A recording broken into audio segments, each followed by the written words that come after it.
Good day, ladies and gentlemen. Welcome to the CoinGeek Weekly live stream. I'm your host, Kurt Wuckert Jr., and I'm growing my hair out a little bit. If I get it long enough, I can put it all in a ponytail and walk around with a skullet. It'll be super classy. I'm going for that classic, that Florida look. So, everybody, first of all, sorry for being me in many ways. But if you're watching live, please like, subscribe, hit the alert bell. Let your friends know that we are currently live and we will take their questions, comments, blessings, cursings, grapes, gripes, or gropes from the troll box. It is wide open, just like our friend Alex Moon, the executive producer of the show. He's scratching his head on that one. No, but seriously, give him something juicy to put up on screen. We're going to be joined by my esteemed American colleague, Special Agent Bryan Daugherty, who holds both the keys and the coins and the badges and all the stuff necessary to get into basically any door in the universe. He has seen the alien bodies.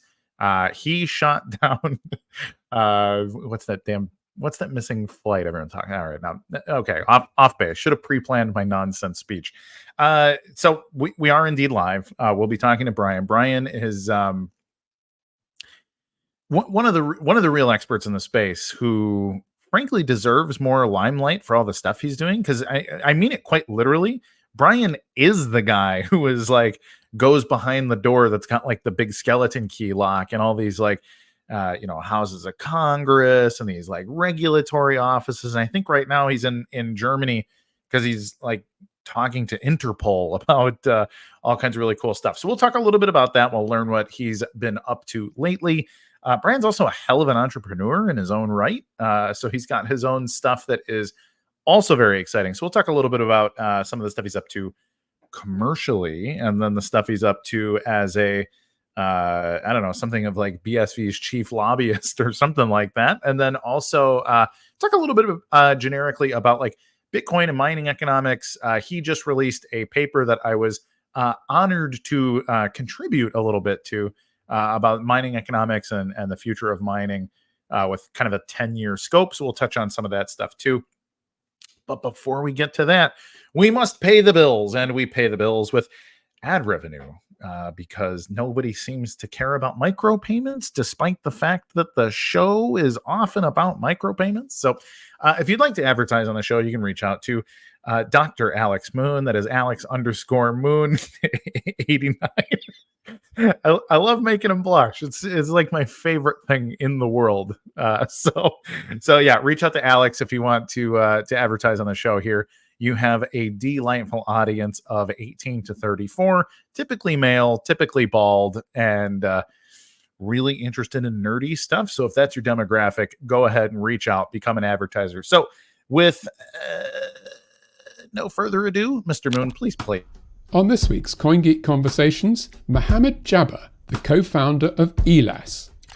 So what we did was, and we leveraged off the existing hardware and processors and configured it to be able to also interact with the blockchain once a trigger was done, such as opening the box.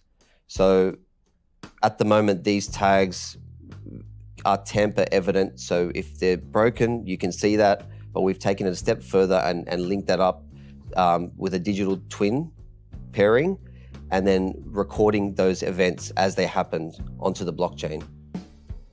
Join Mohammed Jabber and me, Charles Miller, for our next CoinGeek Conversation.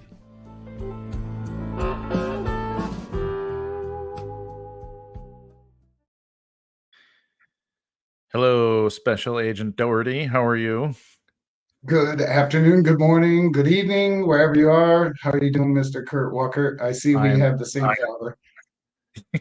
Yes, I'm killing it, man. It's one of those weeks where I'm feeling pumped. So let's I'm hearing the echo. If you could mute while I'm talking, I know it's a little extra work, but Bryan, please tell me. I know you're in Germany and you're doing something Interpol. First of all, for anybody that doesn't know what Interpol is, please explain what Interpol is, what you're consulting for, and what they gave you like a secret handshake membership coin. I'd love to hear a little bit about what's going on with all that, please. Sure. So I'm here in Germany attending the second conference put forth by INTERPOL and the Bavarian Justice, Department of Bavarian Justice, and they're looking at digital asset recovery. Interesting, huh? So they're building out a framework which they will potentially be pushing out tomorrow. They'll be introducing. So I'm really excited to see that work kind of be brought forth. I think this is an area that many people, as we've seen, find contentious. Even however, when you go back to even Satoshi Nakamoto saying, if gold could turn to lead when stolen and then back into gold after it's returned, that should have sent, a strong message that, we're talking about people's property. And, whether it's digital, whether it's physical, and that is, we need some way for recompense of recovery of stolen or unauthorized taking of people's property. INTERPOL, as you know, is a global law enforcement agency, and this current conference, or actually real private summit, is made up of a bunch of other global law enforcement agencies. There's people from Hong Kong. There's all over the world. It's been really great so far. Today was the first day. I presented on digital asset recovery along with presented a special video from Marcin Zarakowski on token recovery effort. And then we also had Alexei Olaki, if I know I messed that one up, who also has a platform for recovery that they assist with. So it was an interesting conversation. I don't think most of and this is relatively true all the way around. I think most people are still just caught up into the coin side of things, the financial aspect, rather than really utilizing or understanding that this technology or crypto is just a subset of blockchain technology, right, that offers way more utility. And I think the more utility conversations that we're having and empowering people to push this technology to help them do their job, just like people are using AI, you're going to see a lot of incredible movement. Amazing. So talking about digital asset recovery, which is like on crypto Twitter or crypto X, I guess it is now, is like the dirtiest word in blockchain, or the dirtiest concept in blockchain. But can you explain a little bit, or if you know anyways, like what led Interpol to looking into this? Is this something that they've been pursuing on their own? Was it something that was inspired by what's going on with like Bitcoin Association and DAR tooling or any of that? Let me know. Yeah, so it's not so much associated. Ironically, they had reached out to me to present, what the future of law enforcement and blockchain could look like. And, as our discussions kind of continued, we learned that they were actually working on a digital asset framework. So we really wanted to provide, the correct information for them to be able to develop that framework. And I think from my perspective, again, it is something that most law enforcement agencies, including in the United States, are looking to do. We actually had a really interesting prosecutor from Bergen County, New Jersey, there today. And, they're really trying to make the effort to make sure that consumers are protected. I mean, there's, once these digital assets, skate off, it's very difficult to freeze. It's very difficult to return. Sometimes, it may never be returned. And one of the things I learned today, that there's over $20 billion just waiting to be, cleaned out of from stolen property, right? I mean, $20 billion. And, when you think of ransomware, that's $5 billion in ransomware payments just in BTC alone over the last 5 years. Sure. Yeah, that's somebody's property, right? That it should be returned. Oh, amen to that. So were they receptive? What was the feedback? I mean, was this them looking for a solution and all of a sudden you showed up and said, "Hey, by the way, we have it"? Or was it, what was their level of sophistication and understanding the concept? You're muted. Sorry. I think they are a lot more sophisticated than most people give them credit for. I think I had some raised eyebrows when you start talking about the fiduciary role of developing groups, and the same thing when you're speaking about mining groups having to comply with a lawful order. And I think from the raised eyebrows, from the discussions, it was something that they had not thought of. It wasn't their immediate way to seize or freeze assets. I mean, typically, they have to rely on a centralized exchange to cooperate with them to freeze them, right? And so when you're talking about changing that dynamic entirely by allowing, the miners to enforce the rules that they're, obligated to, then, now you're removing a bunch of barriers and you're making the system much more efficient. That's I don't know. It's interesting because I've experienced that too. If I talk about something like DAR with people that are crypto people, they're like, first, they're either angry or they think I'm an idiot. They think I don't understand what I'm talking about. But then when you talk to normal people, or even people that are high performance people from all kinds of other industries, and you explain like, well, yeah, so you have these nodes and they come into consensus, and whatever they agree is real is real. And so if if something needs to be reassigned because everybody knows Dave's coins were stolen by Tim, so we're gonna take them back from Tim and give them back to Dave. And if all the nodes agree, like that's a very it's actually a pretty straightforward process once you define the process. A normal rational person says, yeah, great. Isn't that how everything works? And so I think it's pretty funny to see the major disconnect, like, and frankly, an ideological disconnect. This is like explaining to like a hyper orthodox Christian, like something I don't know, like whether or not you can prove angels exist or something. It's like whoa, hang on, like you're picking away at like a deep fundamental belief, but it's not something that's ever been like scientifically tested. And so you get this sort of like, I mean, I guess I would call it, the on social media.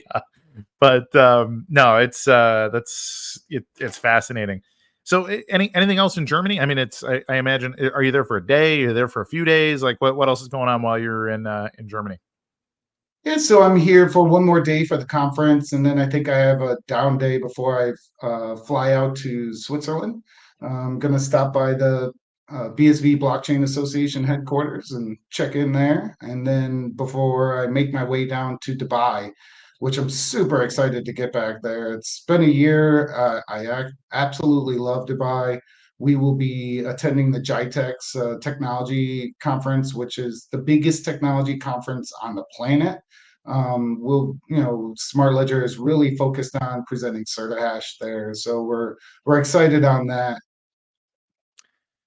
So CertiHash, I often tell people, where's the coin? So actually, anybody with question, there's the coin. There it is. This is if you get to see the alien bodies, that's your check-in tag. Need that. So I often say CertiHash is one of my favorite examples for when people, I'll give like a high level Bitcoin presentation where I'll sort of explain like, well, here's how nodes work, here's how you broadcast, here's how you scale, here's what an overlay network looks like. You just kind of go over these things and you get the kind of, yeah, I get it. But is anybody using this for anything? And my favorite example when when you get the exhausted, like, well, nobody takes Bitcoin for, to pay for groceries or whatever else.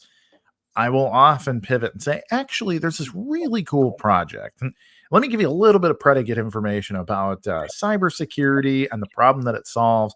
And by the way, no, it's on network today. It's actually generating and then you get the people who the light bulb, so maybe give me an update on CertiHash, like how are things going over there, and then what, like, is that what you're pitching in Dubai or other stuff too?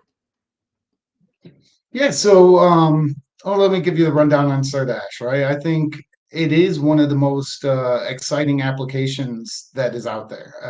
For me, it is that skeleton key to, kind of break through the conflation between blockchain and crypto, right? I mean, when you're having these discussions and, everything is more coin related, instead of data integrity or infrastructure, then you can kind of pivot and explain to them, where these legacy issues are, right? And so for cybersecurity, one of the biggest issue is, this honeypot of information that's being created every day, right? We're all sticking information in somebody else's box, and that box is, got big, dollar signs on it to any cyber criminal that wants to breach it. And once they are able to breach it, it is a free for all because that data they own it, right? That's going to end up on the dark web or, ransomware or somewhere else. And that's where, it's interesting when you start to look at blockchain as an infrastructure, right? Everybody says, hey, we don't want to use trusted third parties. Well, I mean, there's reasons why you may use a trusted third party, but there's also reasons why, mitigating the use of those is important. And that's for your own data, right? It's almost impossible to economically attack a distributed set of records rather than something that's centralized. And then when you start looking at cybersecurity overall, like just information security, data integrity of our environments, we see where this downfall actually occurs, right? Because 70% of the cybersecurity issues are human related. There's not much you can do about those except for training, education. There's maybe a few applications that we've thought up that could help incentivize, people that are encountering those issues to take another step back and make sure that before they press on a free gym membership, that it actually came from Kurt Wuckert Jr. Yeah, right? yeah. But there's this other 30% of everything from DDoSing to brute force attacks to, just detection. And, CertiHash was built to be, you know, representative of the NIST cybersecurity framework, where you have 5 categories, protection, detection, and the rest of them, recovery. And so we wanted to start with detection, as that was one of the easiest ways to demonstrate this technology, right? And one of the biggest value propositions. And that's what it comes down to being an entrepreneur. It's not enough to just create an application. I think Ari Cookie could tell you that, right? You really you really need to start understanding what that value proposition and who is that end user consumer. And for something like CertiHash, where Sentinel Node, which is that first detection module, it has a huge customer base. When you think of, detection software, is typically they're only available to the upper echelon of enterprise and governments. It's very expensive. I mean, it's extremely expensive. And when you're thinking about the prevalence of, cyber breaches on a daily basis, I mean, just, from MGM, just last week, the State Department, I mean, there's no shortage. I mean, last night, there was a breach on 17 million WordPress websites where they've stolen all the login information. And this is a huge cost to us. But when you can actually bring all of this utility, right, this value proposition, even further down the line to small business, mid-market, and even the individual home user, now you can do this in a cost-effective way where, guess what? Today, with all of the technology that you and I have sold in our IT past, the detection of a breach is still 220 days. That's when you're going to figure it out. It's not acceptable, right? And so when you think of rural hospitals, you think of schools that are, huge targets. Why? Because they have this big bin of information, students, social security numbers, you name it, name, identification, addresses. They have no protection whatsoever, right? And so one of the things that I really am excited most about is being able to kind of share this type of next generation, protection, at least detection in this respect, to those entities in a cost efficient way that, is something that they would never have access to. So just to riff on that Simpsons BSV question that we had up there, like what is a like you couldn't do this with like a quorum of AWS instances or something to provide a similar service? Like why blockchain for like the Sentinel Node product or anything else you guys are up to? Yeah, so, I mean, blockchain prevents fraud, right? It is instant. It's utilizing micropayments. It's super efficient. So we utilize BSV specifically for the taking a snapshot of a network, right? And we do this right now every 10 seconds. And each one of those snapshots is hashed together. So that information is actually gobbledygook to anybody else. And, one of the last things a cyber breacher will do is, try to hide the way that he's made it onto your network. And once they've changed anything in the past, that breaks the actual hash chain, which provides you an alert of an event or anomaly on your network. And that's, 219 days, 23 hours, and 59 minutes faster, right, than what you could get it today. Yeah.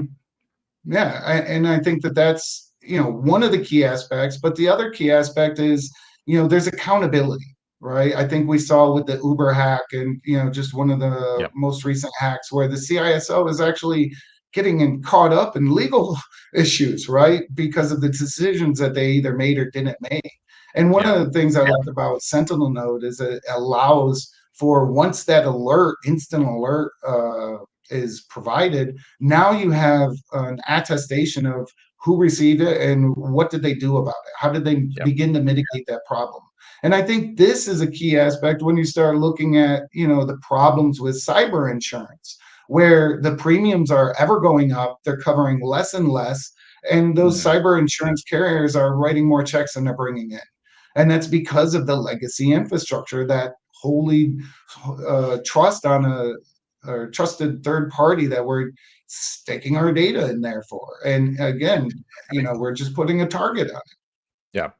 No, for sure. That's yeah, no, I honestly, like I said, CertiHash is maybe not my absolute favorite app in all blockchain, but it's such a good one, especially when we talk about the like enterprise, which is one of those things that everybody's like, well, first of all, what does that mean? And second of all, isn't enterprise like the last thing that ever gets implemented with new technology? But I think it's a great example of, no, it's here, it's now, and it actually solves an enterprise level problem, and the kind of problem that's worth billions or tens of billions of dollars a year to the real economy too. So it's not JPEG trading, it's not DeFi, it is an enterprise cybersecurity application, which is really, really nice for my general Bitcoin or blockchain pitch deck for, hey, here are some practical problems we can solve.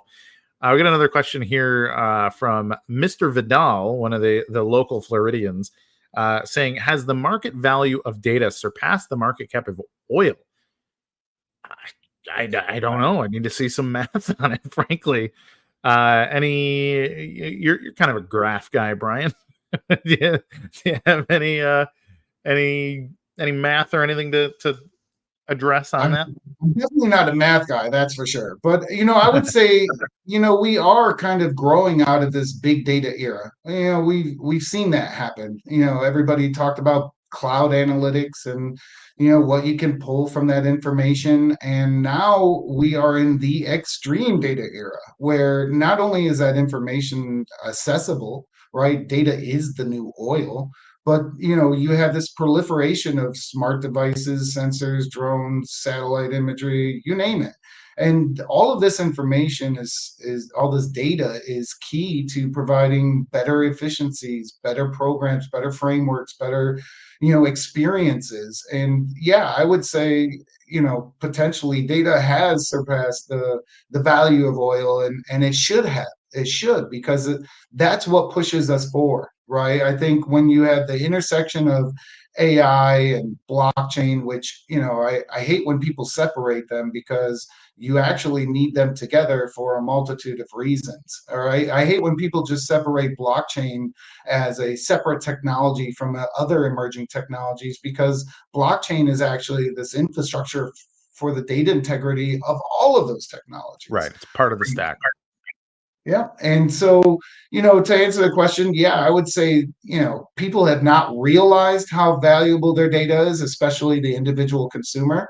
They've always been the product, right? They've never been, the actual person in charge. And I think that tide is changing. Obviously, there's years to come, and there's a lot of education. I mean, I think everybody likes to say own your own data, but what does that really mean? And do you really want to own your own data, and how do you own it, right? And how do Yeah. you best protect it?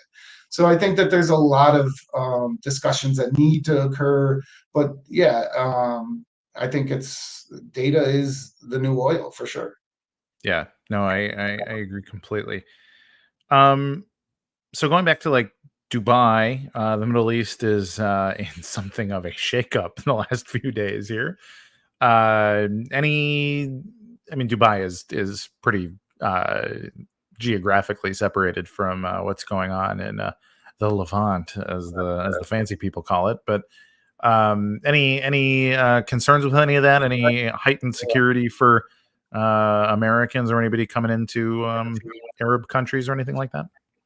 Not that I'm aware of. And, to be honest, I'm more sad of the situation, that is unfolding. I think we're at a time in the world where we need a lot more love and laughter, right? And the hate that is just, it falls off of people's mouths nowadays, right? Whether Yep. you're on Twitter, whether you're in person, right? There's just a Yep. lot of angerness. And, I think, you know, my experience in Dubai is always the last one was, I'll never forget it. It definitely changed my life. Mhm. And I'm excited to go back. And, I don't want to live my life in fear ever, right? God is Yep. the best of planners. And as long as I'm pushing forward, that's what I'm planning to do. Yep. No, I've really enjoyed the Middle East when I've gone too. It was always a little bit I was I don't know, 13 or something when 9/11 happened, and so for me it was always like, oh, the Middle East was always like this giant kind of boogeyman. But now, having done business there, it's like in fact, in many ways, I prefer it. So it's really interesting to sort of experience things firsthand and feel the world getting smaller in a good way, frankly. So yeah, I guess maybe not officially from the live stream, but from myself, like, thoughts and prayers out to everybody. It's the people that get victimized, the state of Israel, or Hamas and all this stuff. No fun. So thoughts and prayers to everybody out there. Take care of each other. Question here from Joey. And then we're going to take a break at the half hour. I need to stretch my legs for half a second here. Joey asking, what do you say to people that say there are cloud products that solve threat detection in the same time or less? I say that's not true. If that was the case, we wouldn't have a global average of 220 days. And that's why I didn't make up that, right? I didn't come up with that statistic. That was 22 years of IBM Ponemon reporting on data breaches specifically, right? Yep. So I would say, here's the issue with those type of cloud solutions. Guess what? You have to send your records, your data, to that cloud provider. That's a cost. It's an attack vector, right? The second thing you do, you have to have some other provider analyze that information. That's another attack vector. And now you have this delayed response because, by the time they've collected, by the time they've analyzed, by the time they've let you know, it's been 220 days. And, we need something that provides instant, alert detection, right from the same network that you're operating it on. And so we're not requiring you to send your data outside of your network. And we're not even we're just taking a simple snapshot of that data. And again, there's other tools that help prevent or mitigate afterwards. But this is much like a tripwire that just allows you to know that somebody has been in your home and have rifled through your drawers and have taken your favorite coin. Yeah, no good. So let's take a quick break. We'll be back in about 30 seconds and do the second half. This is buybsv.com, the quick and simple way to buy Bitcoin SV. You can't miss it. It says a quick and simple way to buy BSV on buybsv.com. It's safe and secure. Within an hour, you'll own BSV digital assets, which means it's so quick and simple. So if you want to buy BSV, use buybsv.com. It does exactly what it says. And we're back. All right. So, Bryan, one of the other things that I think maybe not as many people know you for, but probably should, is some of the work that you've done specifically in the regulatory space. A lot of, I mean, you're on Capitol Hill. You're posting pictures of the Capitol building, and then this kind of thing. And I think a lot of people aren't sure if this kind of stuff is going on in the blockchain economy. Like, why don't we have more people doing this kind of thing? So maybe let us know a little bit what the landscape looks like and sort of how you're participating and what's going on. So yeah, no, that's a great question, and there is a lot of movement happening. I've had over 200 Capitol Hill meetings over the last year and a half. So these are a lot of discussions, and I know that while the headlines don't kind of represent the utility discussions that I'm having with both congressional and Senate staff and members and committee members and various agencies, the reality is those conversations are pushing forward, and it is a realization, and it's unfortunate that there's such a hyper focus by the media on the burning cars on the sides of the road, because that's what really kind of motivates our politicians to come up with these frameworks for things that they still don't understand. And so, to kind of paint you a picture of that landscape, a couple of years ago, the BSV Blockchain Association had asked me to kind of do much more public policy work. And, I'd been involved in politics previously, and, it wasn't my favorite subject, but I felt that I was able to do it and wanted to be able to make a difference. So I thought, hey, if I can serve in that way, let me serve. And I think we've done a lot of work putting the foundational basis for our perspective and narrative out there, whether it's one pagers or talking points, and that was really my first focus in the first few months. And then as I was kind of having these discussions, and then FTX occurred, right? And I think that was a huge change for the discussions that I was having, because I was basically telling them that these things were occurring, and they didn't believe it. They'd hear Luna or something like that, but it didn't seem real to them. But it seemed real when you had a guy that was given $80 million to various politicians on Capitol Hill to kind of push his scam forward. And so I think that they took a step back and said, wait a minute, what is going on here? And let's get that guy with the big ears back here so he can tell me a little bit more about what may happen. And so as we had these utility discussions, it really started to dawn on them that, wait a minute, there's much more to this. And I would say after 200 meetings, over 2 years of basically doing this, we've improved our team tremendously. It's not just me in the United States anymore. It's Marcin Zarakowski and Patrick Prince and Nico and even Sean Ryan are participating in, moving this political discussion forward, whether it's in the UK, whether it's in the EU, wherever it may be, in Germany, right? I've had discussions with over 30 different countries on about blockchain in some respect, blockchain utility.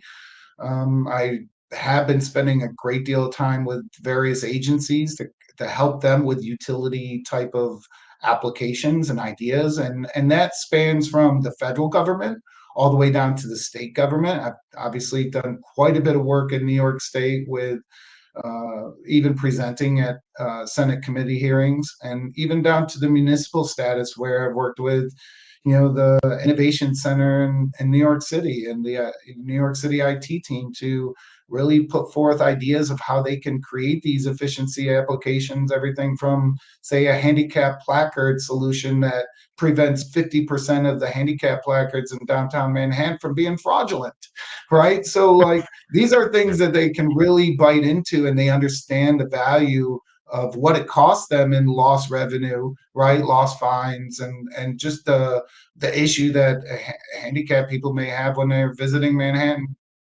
themselves. And it also highlights the inefficiencies within their own department processes. Like, for example, a handicap placard, if you were to ask for one, there you're going to send all of your data, your medical data, your personal data to a department. They're going to make sure that you sent it all, and then they're going to send it to somebody else, a different department. And meanwhile, you have no idea if you're even getting the application. So the handicap placard. So no, there's a lot of ways that this can empower that person that's submitting that information more securely and instantly, and even understand where that is happening and where his application is in the process, just by simple transactions, right? And that's where I see a lot of the discussion that we have is really gone from, okay, we no longer want to hear the theory. Like where's the utility? Where's the application? Where is this stuff that we're promised, right? And it's not just 18 months away. Well, thank God. So, and it's really key actually to solve real world problems and that kind of thing. I think one of the real world problems also that you have done more than dabble in with your thought leadership is, and you've touched on this a little bit here, but more specifically on like mining economics and like the systemic scalability of the system, especially as it pertains to things like the halvening, which are coming up early next year. We're going to have the event where the amount of coins that are emitted via the inflationary subsidy of Bitcoin is going to cut in half in the next what is it? Gosh, we're only like 5 months out at this point. And so, let's talk a little bit about the need for utility and the need for scalability being like a sort of chicken and egg problem that both need to be solved at the same time. And then with a little bit of focus on the mining economics stuff, which I was delighted and honored to help you with, by the way. So thank you for circling me in on that. But let's talk a little bit about, first of all, like, why did you dig into that as a concept and decide to write an ebook about it? And secondly, maybe was there anything that sort of shocked you about, maybe you learned mid-process? Yeah, so I would say the shock came from the very beginning. And I was down in Miami. You and I were both at a conference for miners. Disrupt? Yeah. Disrupt, yeah. And it was a year, not this past one, but the year before. And I really spent a lot of time outside talking to actual miners, right? BTC miners, or just miners of any proof of work chain. And it was so shockingly bad that they had no idea for a long-term business plan whatsoever.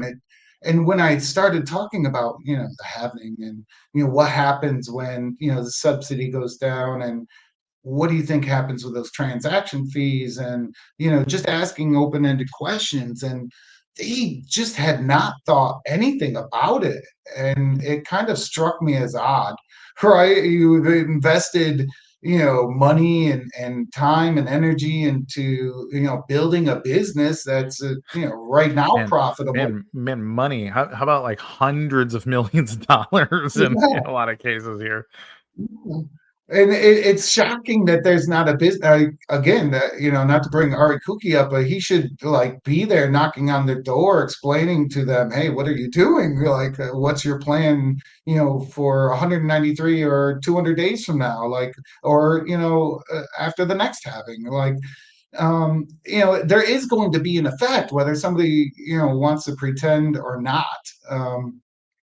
whether that's, an honest effect from the happening, or whether it's a dishonest one. I think we see a lot of manipulation within the crypto space on a daily basis.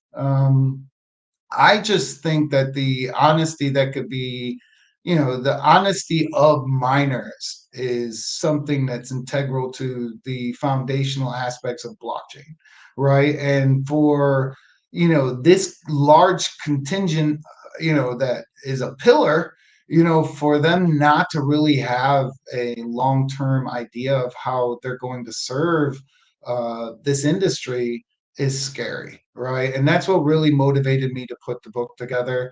Obviously, working with you and your expertise, that is, that's I couldn't do it without experts, right? And without your insight. I own an ASIC miner from 2018, but outside of that, like, I need to rely on experts like you and Greg Ward, right? Greg is a thought leader in not just this space but sustainability and Web3, just carbon footprints, you name it.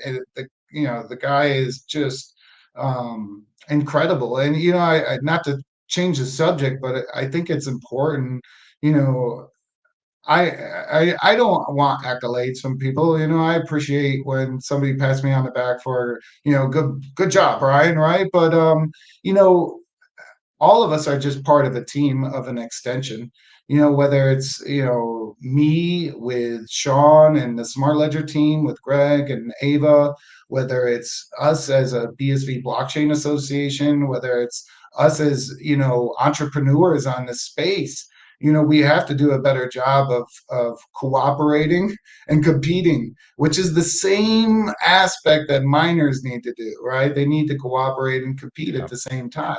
And to answer your last part question of that, one of the things that really bother me the most about mining right now is there's just such a focus on adding more hash, right? Like, that's only one aspect of what a node does. They also have to propagate these blocks. And, again, chicken egg, to where if we're having huge blocks, and we need to be able to make sure that the infrastructure in between miners is also something that can maintain, maintain an enterprise solution.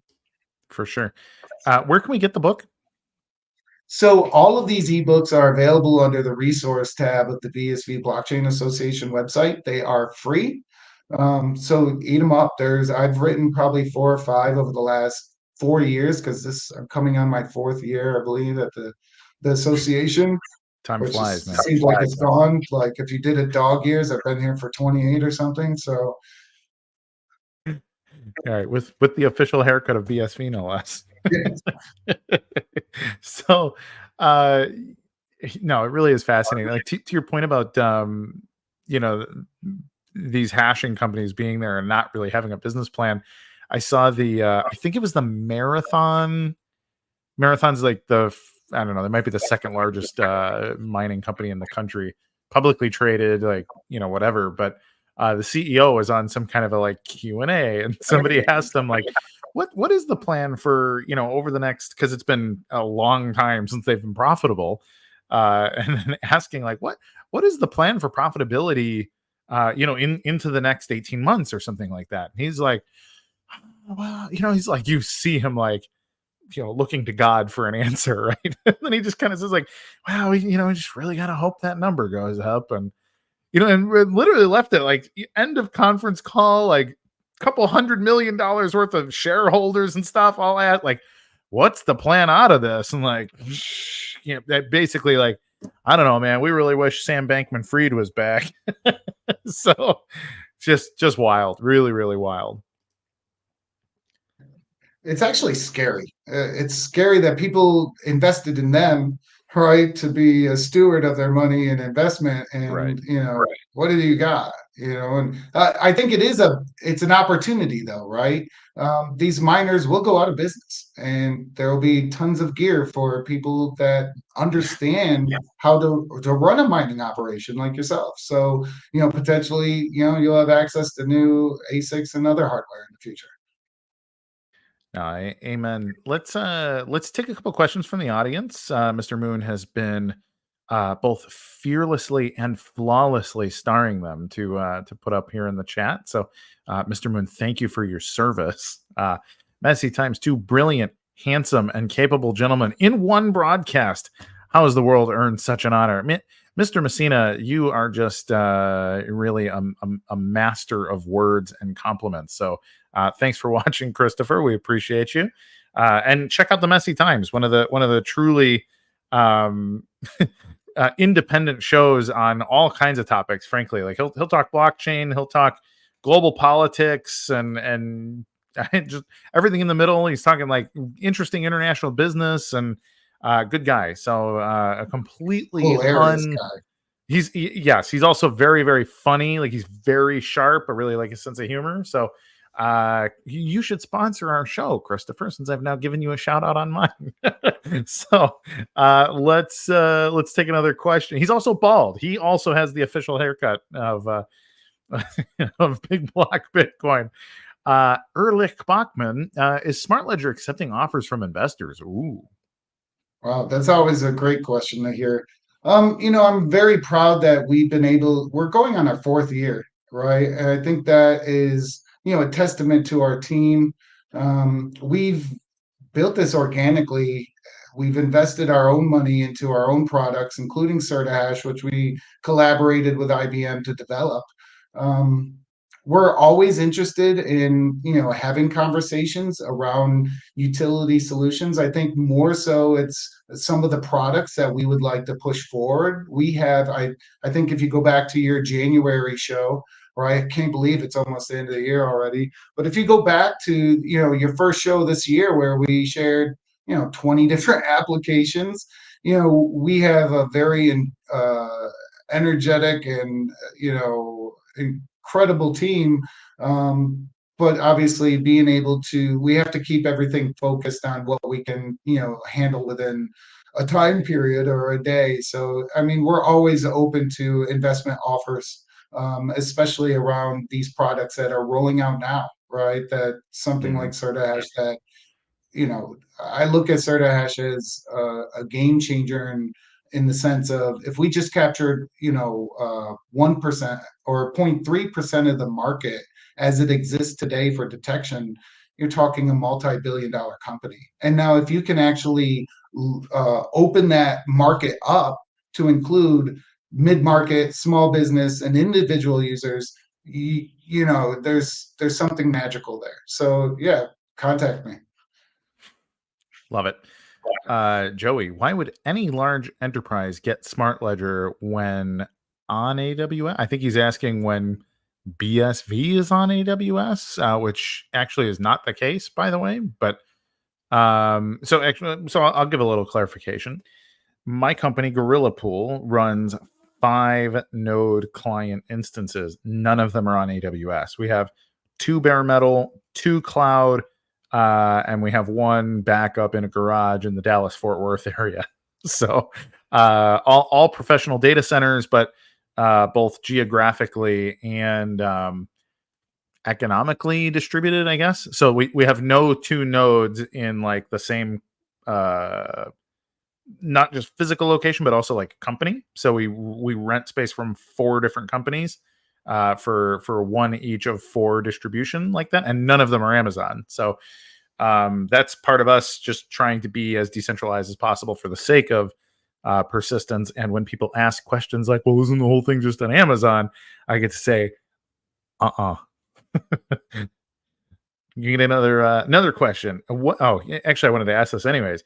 What is Proof of ESG? I know the answer to this question. What's going on with Proof of ESG? So let the world know what it is and where it's going. Yeah, usually when somebody hears ESG, they have a reaction or not, right? Oh, this is the worst thing ever. Oh, it's some global, conspiracy.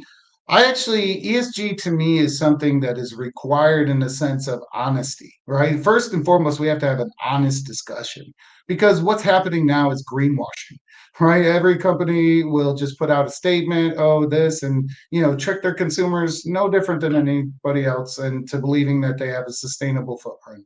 And it's not that I want to, decarbonize the world to 100% or lower the temperature or raise the temperature. I just really want an honest discussion, right? I am not a climate scientist. I'm not going to pretend to be one. But unfortunately, what we see are, data that is manipulated and data that is, charged with one bias or another. And then we also see this legal structure that is forming, these frameworks that are forming for businesses, whether it's the COP26, whether it's SEC sustainability reporting. Yep. And there's no real way for these businesses to actually meet those requirements with the technology that they have. So guess what they have to do? They have to stretch the truth a little bit most times, right? Or they do things that don't necessarily say remove carbon, sequester carbon, right?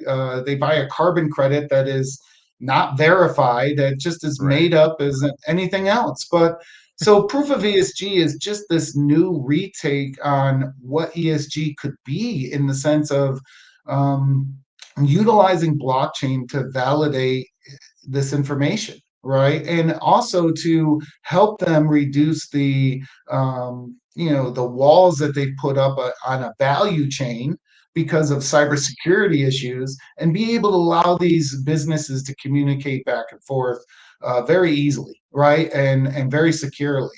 And then now you are able to actually ascertain what a scope 1, 2, or 3 emission is, because you have that data across the value chain. But first and foremost, proof of ESG was to demonstrate, the sustainability of these blockchains in the first place, because you can't, promote ESG or sustainability if you're, 1,200 kilograms of CO2 per transaction, like on BTC. You need something that is scalable and bounded, like BSV, that allows for less than 2 kilograms of CO2 per transaction. And in fact, this is a technology that the more you use it, for the first time ever in the history of mankind, the smaller that footprint grows. And so, for me, I want to set out to prove that point first. So we've been doing a lot of work. You'll hear more about something called Web3 CO2.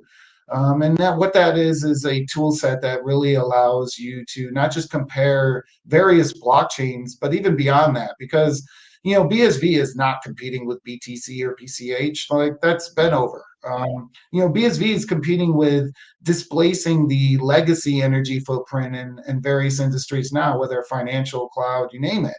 And so that is that next step of demonstrating where that that savings and efficiency actually comes by utilizing a more scalable, sustainable infrastructure.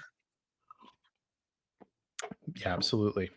Code Enlighten, I believe that's Greg, saying Bryan founded Proof of ESG several years ago, ahead of his time.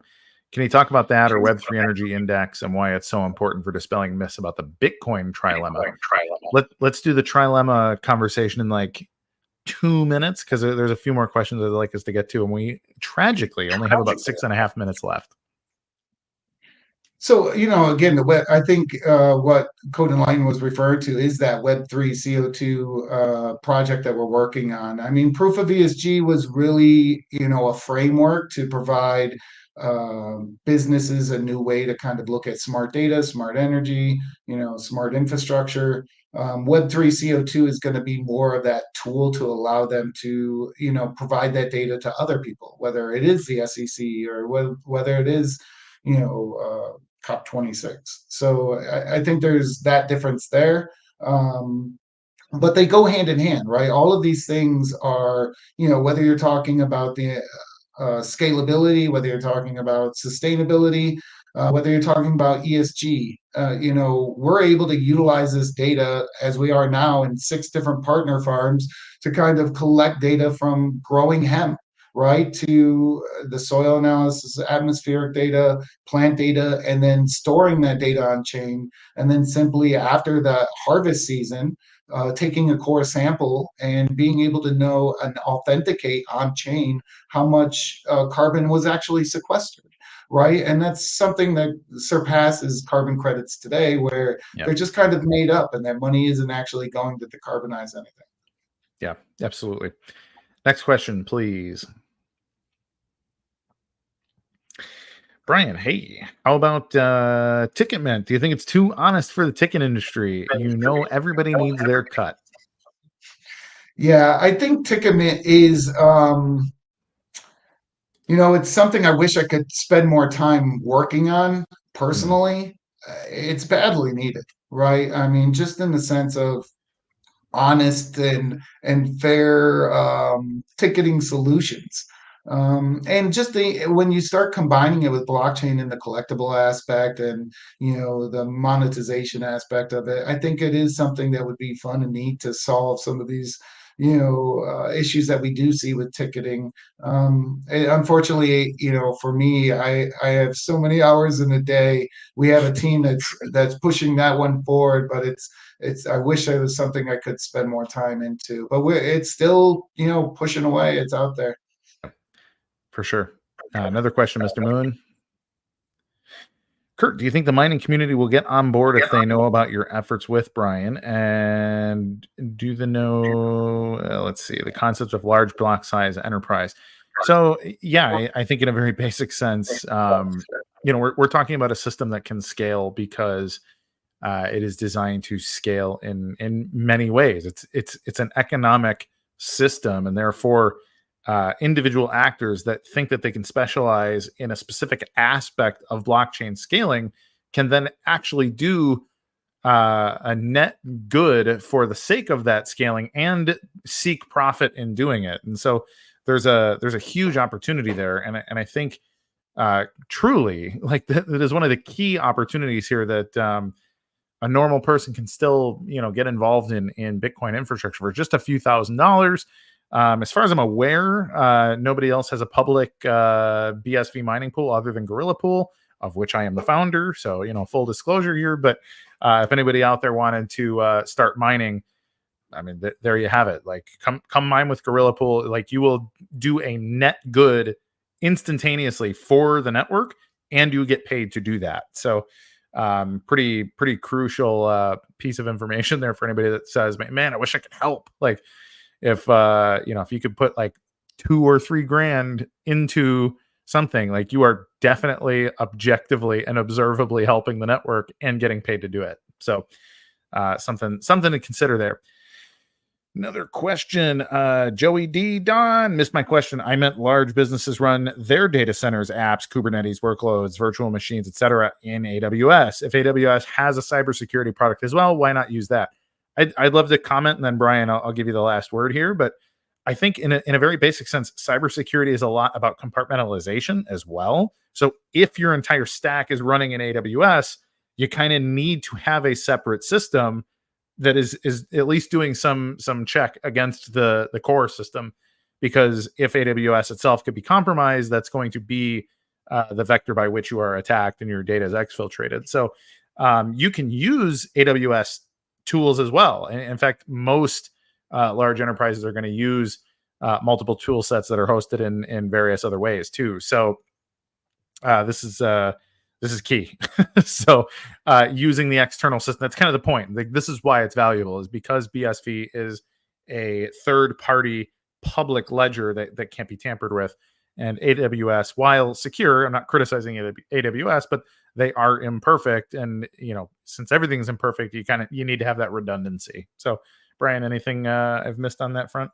No, you summed it up perfectly. And it is a tripwire, right? I mean, it's set separately. So, I wouldn't want it in that stack, like you said. Why is the BTC crowd finally realizing Bitcoin is Turing complete? Yeah, that's pretty funny. I pointed it out to the creator of this BitVM thing that came out, the white paper for, hey, Turing complete Bitcoin, isn't this novel? And basically said, oh, hey, like, that's pretty interesting. Big blockers have been working on stuff like this for 9 years now. An instant block. He blocked me the second I brought it up. So, but no, we've got our small blocker friends discovering things that got us canceled many years ago. So very interesting to see them catch up and then pretend we don't exist. Good stuff. Jared Taylor, best way to contact you, Kurt, regarding partnering with Gorilla Pool. You can go to gorillapool.com and do the contact us form. You can also shoot me a DM on Twitter or X, and then I can connect you with Kevin, who's our guy who manages the flow on ASICs and hosting and that kind of stuff. So gorillapool.com works, or you can shoot me a DM and we'll get you started. Bryan, it is 3 p.m. Is Bryan Satoshi? No, I can confirm Bryan is not Satoshi, but he's a hell of a guy. So, Bryan, we're at the top of the hour. Any closing thoughts as we wrap up? Muted again. You're muted. Sorry. Yeah, just be well. I would say be well, right? Like as you would always advocate. I think the world needs it at this point, and invest in yourself, invest in the time. There's a huge opportunity here for anybody that can actually see the value, and just look for that value. Yeah, amen to that, Bryan. Thanks so much for having you on. Always a pleasure. I'm sure I will be seeing you soon.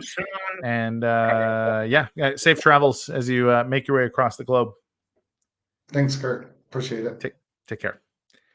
So everybody, it's World Mental Health Day, which may or may not be relevant to you. But if you look at the stats, most people have someone in their lives that suffers from maybe something as simple as depression or things that are very, very complex, complicating to your lives and whatever else. So a reminder that it's okay to not be okay, and that you can reach out for help basically no matter where you are. If you can hear this show, there's help for you. So, and if you can't hear this show, then, I apologize. That's part of the problem.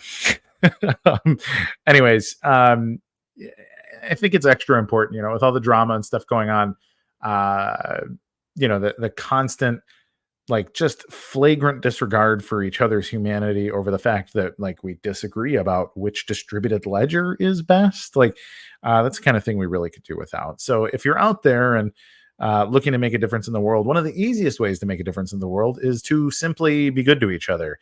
And invite someone over for dinner, take care of somebody that would, maybe really appreciate just a really simple act of kindness. So that's my advice. Reach out to your friends, maybe say hi to someone that you haven't talked to in a while, and truly be good to each other. So everybody, I'm Kurt Wuckert Jr. This has been the CoinGeek Weekly live stream. We are live every single Tuesday at 2 p.m. Eastern Standard Time, live from the South Florida Citadel, home of BSV and all the really cool stuff going on in Bitcoin that people will then repurpose and act like was their brand new and novel idea.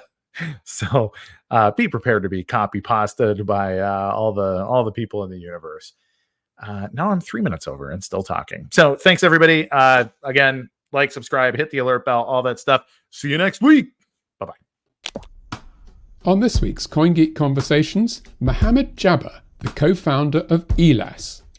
So what we did was, and we leveraged off the existing hardware and processors and configured it to be able to also interact with the blockchain once a trigger was done, such as opening the box. So at the moment, these tags are tamper evident. So if they're broken, you can see that, but we've taken it a step further and linked that up with a digital twin pairing, and then recording those events as they happened onto the blockchain.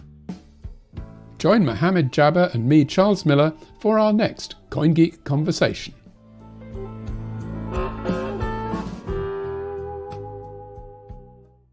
BuyBSV.com, a quick and simple way to buy Bitcoin SV. It does exactly what it says.